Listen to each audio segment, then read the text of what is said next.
आपका? राजेश राज। कहाँ घर है? पोतदा। क्या नाम है आपका? नवीन राज। कहाँ घर है? पोतदा। डीजे विकास लीगा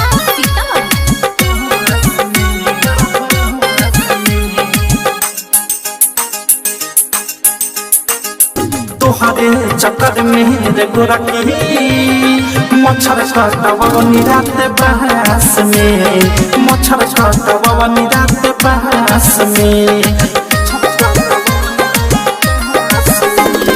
तोहरे चक्कर में रे गोरकी मच्छर काटवनी रात बहस में, मच्छर काटवनी रात बहस में।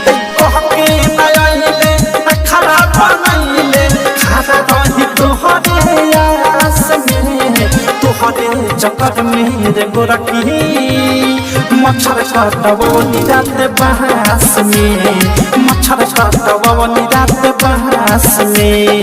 तोहरे चक्कर में रे गोरकी मच्छर काटवनी रात बहस में, मच्छर काटवनी रात बहस में।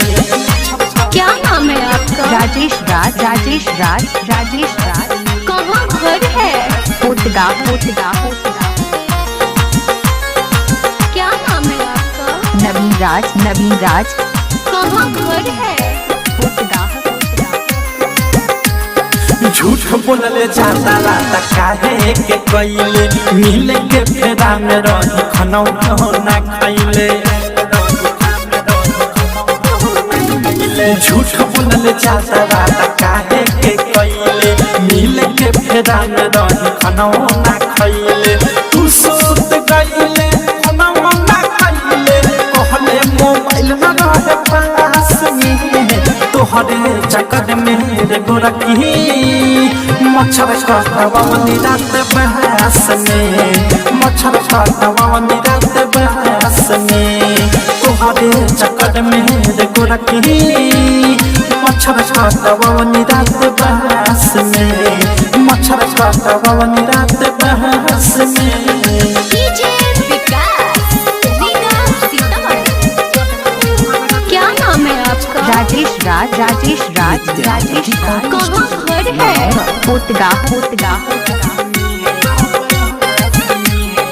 आशा दे निराशा कइलु मांग तारू माफी, तोहरा कारनामा के दर्द भइले काफी। आशा दे निराशा कइलु मांग तारू माफी, तोहरा कारनामा के दर्द भइले काफी। प्रेमियों देश कहे अनुराग नित्या, प्यार कइले गइले हमर नास में। तोहरे चक्कर में रे गोरकी मच्छर काटवनी रात बहस में, मच्छर काटवनी रात बहस में। तोहरे चक्कर में रे गोरकी मच्छर काटवनी रात बहस में, मच्छर काटवनी रात बहस में। कहके नयले खराब बनैले खरा रही तोहरे आस में। तोहरे चक्कर में रे गोरकी मच्छर काटवनी रात बहस में, मच्छर काटवनी रात बहस में। तोहरे चक्कर में रे गोरकी मच्छर काटवनी रात बहस में,